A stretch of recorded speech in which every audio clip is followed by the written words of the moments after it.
Hello दोस्तों, welcome back to my YouTube channel. This is Professor Akash Jaiswal. दोस्तों, आज हम बेसिक अकाउंटिंग टर्मिनोलॉजी का पार्ट 2 रिकॉर्ड कर रहे हैं। ठीक है, तो आप इस वीडियो को देखने से पहले पार्ट 1 देखिएगा, तो आपको एक बेटर अंडरस्टैंडिंग आएगी कि क्या अकाउंटिंग होता है करके, क्या उसके बेसिक टर्मिनोलॉजी होते हैं करके। तो बेसिक अकाउंटिंग के जो बेटर अंडरस्टैंडिंग के लिए आप पहले पार्ट 1 देखिए, देन आप भी उसके बाद इस वीडियो को लगाइए। ठीक है, ताकि आपको समझेगा भी, कंफ्यूजन भी नहीं होगा एंड प्रॉपर फ्लो में चलेगा। ठीक है, तो आज इस वीडियो में जितना हो सकता है उतना कवर करने की कोशिश करता हूँ, क्योंकि बेसिक अकाउंटिंग जो टर्मिनोलॉजी है दोस्तों इतना इजी नहीं है, या जितना हम समझते हैं यार ठीक है छोटे छोटे वर्ड्स तो है, नहीं। इसके जो डीप कंसेप्ट होते हैं, इसके प्रॉपर एग्जांपल्स होते हैं, तभी आपको प्रॉपर समझ में आएगा। अदरवाइज आप समझने में थोड़ा सा कंफ्यूजन इसमें हो सकता है, बट स्टिल मैं समझाने की प्रॉपर पूरी कोशिश करता हूँ कि आपको प्रॉपर हर चीज़ अच्छे से समझ में आ जाए। बट फिर भी अगर आपको कोई ऐसा होता है कि सर मुझे कोई कंसेप्ट टर्म नहीं समझ में आता है, तो आप बिल्कुल कमेंट में मुझे पूछ लीजिएगा। मैं आपको तुरंत ही या कुछ देर में आपको उसका आंसर मैं वहीं पे कमेंट में आपको मैं आंसर दे दूंगा। ठीक है, तो आइए स्टार्ट करते हैं बेसिक अकाउंटिंग टर्मिनोलॉजी का पार्ट 2। तो दोस्तों आइए कंटिन्यू करते हैं। अब हमारा नेक्स्ट जो टर्म आ रहा है बेसिक अकाउंटिंग टर्मिनोलॉजी में, क्या आ रहा है? Normal gain and normal loss. Sir normal gain and normal loss, हाँ दोस्तों, normal gain and normal loss देखा जाए तो ये दो अलग अलग कंसेप्ट है। सर कैसे? नॉर्मल गेन एक अलग कंसेप्ट है, नॉर्मल लॉस एक अलग कंसेप्ट है। पहले अगर मैं नॉर्मल लॉस की बात करूं तो नॉर्मल लॉस यानी क्या होता है, इतना अच्छे से समझो। ठीक है, मैं एग्जांपल लेता हूं। अगर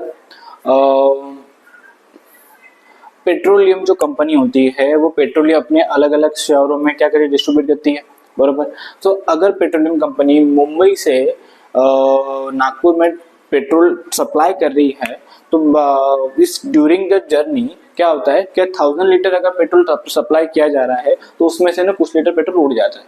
सर पेट्रोल उड़ जाता है? हाँ, ड्यू टू टेम्परेचर पेट्रोल क्या होता है, कुछ उड़ जाता है। तो जिस वजह से हम उसमें हमें 1000 ना लेते हुए हमें उससे कुछ कम लीटर पेट्रोल रिसीव होता है, बराबर। तो अब उसमें इंसान कुछ कर सकता, क्या नहीं कर सकता? जिसमें इंसान को कुछ हाथ है ही नहीं, तो उसे हम क्या में कंसिडर करेंगे? नॉर्मल लॉस में। मतलब जो नॉर्मली होना है, मतलब होना है, जिसमें हम कुछ नहीं कर सकते, उसे हम क्या बोलेंगे? Normal loss. And sir normal gain क्या बोलेंगे? देखो इसमें भी इंसान का हाथ नहीं है, बट हमें फायदा हो गया। जैसे एग्जांपल देता हूँ, मैंने बताया कि मेरी कंपनी है आकाशन कंपनी, तो मेरी कंपनी पेन मैन्युफैक्चर करती है।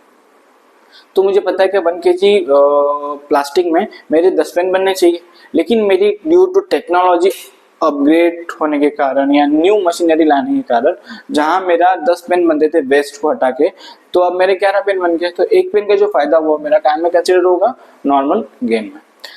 देखो दोस्तों, एक कॉमर्स में ग्रेजुएशन जब हम करते हैं तो आपको एक सब्जेक्ट पढ़ा होगा अपने, कॉस्ट अकाउंटिंग।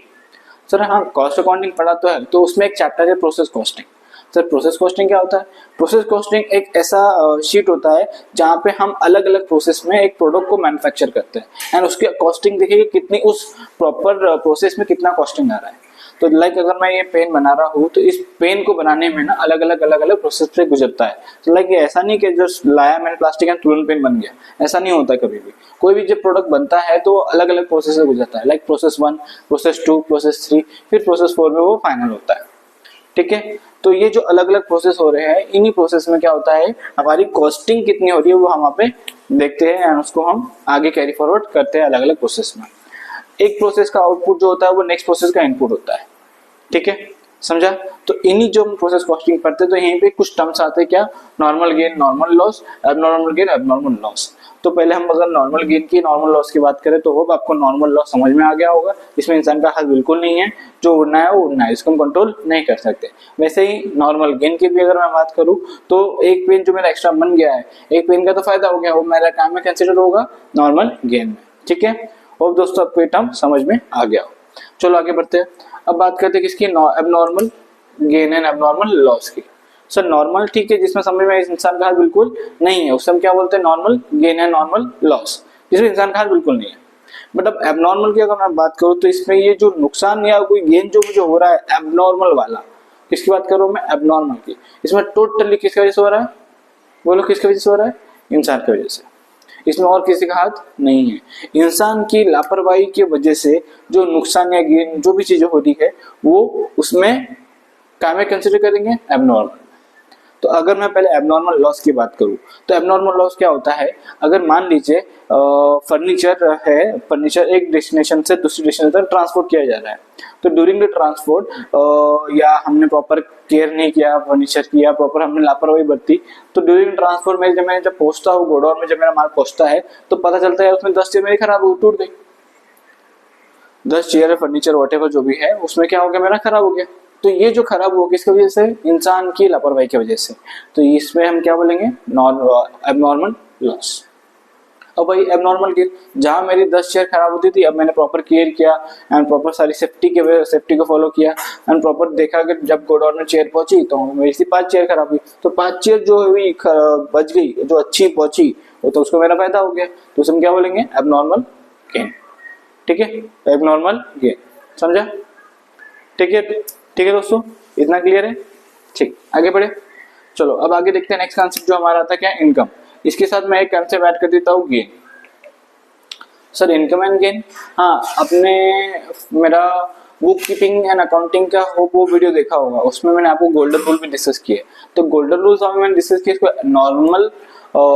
नॉमिनल अकाउंट का रूल क्या बोलता है, एक्सपेंस एंड लॉस को डेबिट करो, इनकम एंड गेन को क्रिएट करो। तो ये जो इनकम एंड गेन आ रहा है सर, ये इनकम एंड गेन तो दोनों सेम ही है, उसमें क्या अलग है, इनकम मतलब पैसा आना, गेन मतलब पैसा आना नहीं। देखो यहीं पे बच्चे गलती करते हैं, यहाँ पे क्या होता है, इनकम और गेन दोनों में डिफरेंस है।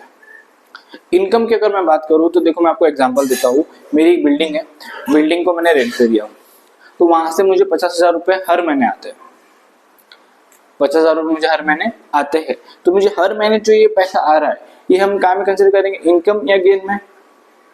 बोलो, इनकम में, ना कि गेन में, क्योंकि ये जो पैसा मुझे आ रहा है वो फ्रिक्वेंटली आने वाला है, हर महीने आएगा, तो इसे मैं क्या बोलूंगा, इनकम।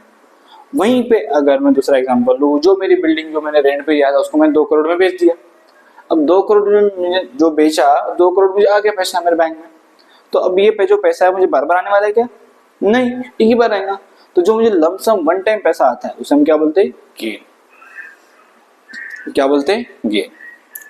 ठीक है, होप इतना आपको क्लियर हुआ। ठीक है, चलो आगे बढ़े।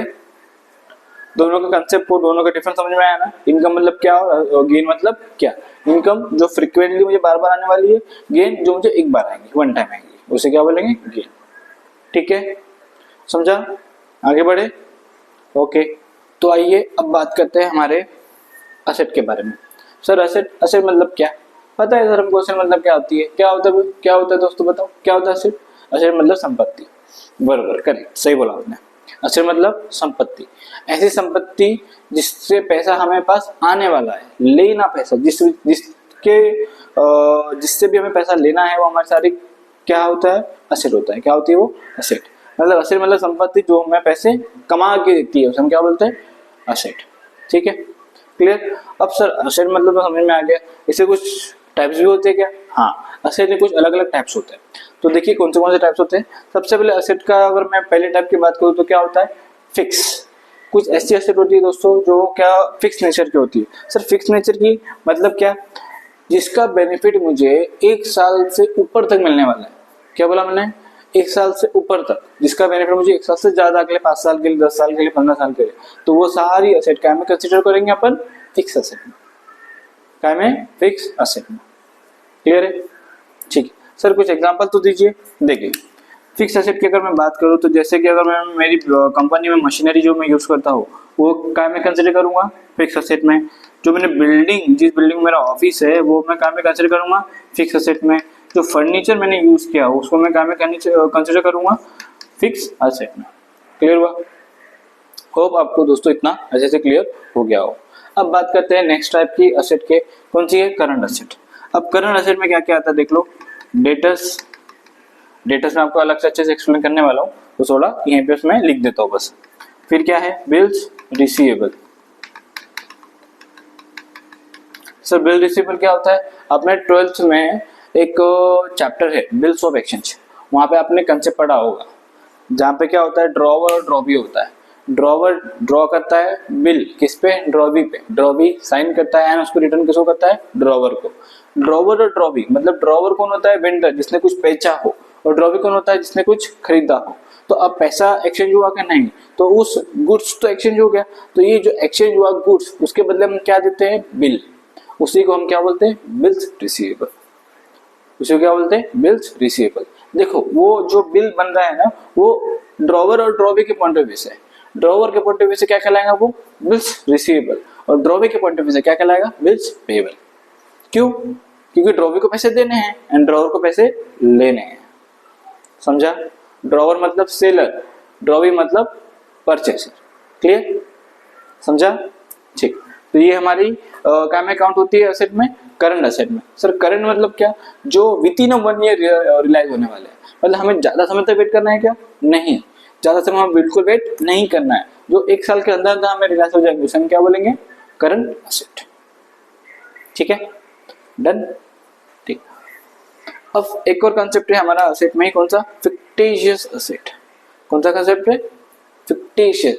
सर फिक्टिशियस मतलब क्या, नकली, जाली, नहीं।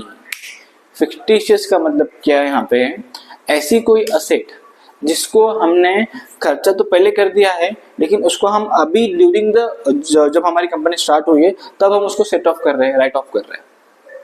सर ऐसे कौन से एक्सपेंस है, जैसे कि preliminary expenses. Sir preliminary expenses वो क्या होता है, वो तो हमको बिल्कुल नहीं पता। देखो प्रिलिमिनरी एक्सपेंसेस ऐसे एक्सपेंस होते हैं जो कंपनी के स्टार्ट होने से पहले किए जाते हैं। क्यों खर्चे किए, कंपनी को इनकॉर्पोरेट करने के लिए, कंपनी को स्टार्ट करने के लिए। अब जो कंपनी स्टार्ट हुई उसके बाद जो एक्सपेंस हमने उसको स्टार्ट करने से पहले किए, तो उसको तो सेट ऑफ करना पड़ेगा ना। वो खर्चा किसका है, जो ओनर है वो थोड़ी बियर करेगा, कंपनी को ही बियर करेगा ना। तो जो खर्चे कंपनी स्टार्ट होने से पहले हुए हैं उसको हम जब कंपनी स्टार्ट हो जाती है, इनकॉर्पोरेट हो जाती है, उसके बाद उसको हम कुछ हर साल में कुछ सेट ऑफ करते हैं। तो कुछ खर्चा P&L में दिखाते हैं, बाकी खर्चा हम असेट में शो कर देते हैं, मतलब उसको बैलेंस बताते हैं। तो वो हमारा सारा काम में काउंट होता है फिक्टिशियस एसेट में। काम है फिक्टिशियस एसेट्स, जो कुछ साल बाद सेट ऑफ राइट ऑफ हो जाती है। ठीक है, समझा, क्लियर इतना, ओके।